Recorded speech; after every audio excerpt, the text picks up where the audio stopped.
How to reply ratings without comments on Shopee and Lazada.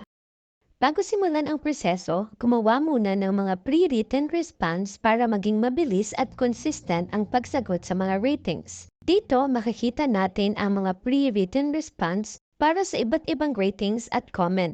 Kopyahin lamang ito at ilagay sa kung saan sila nararapat. Para magawa ito, mag-login sa inyong Shopee seller account, hanapin ang Customer Services at pindutin ang Review Management. Dito sa Shop Rating Lists, i-filter out ang mga impormasyong kailangan para mapadali ang proseso.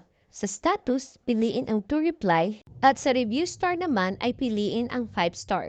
Pag nakita na ang mga ratings, hanapin ang mga review na walang comments or pictures pero nagbigay ng 5 star. Pindutin ang reply icon at ilagay ang response na iyong naisulat. Kopyahin lamang ang prosesong ito para sa ibang ratings.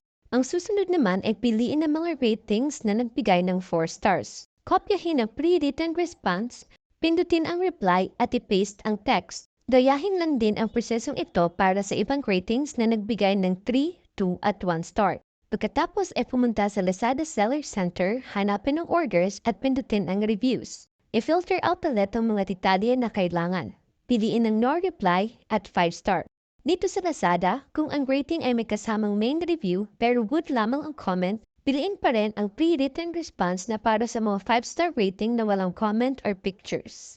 Gayahin lang din ang prosesong ito para sa ibang ratings na nagbigay ng 3, 2 at 1 star.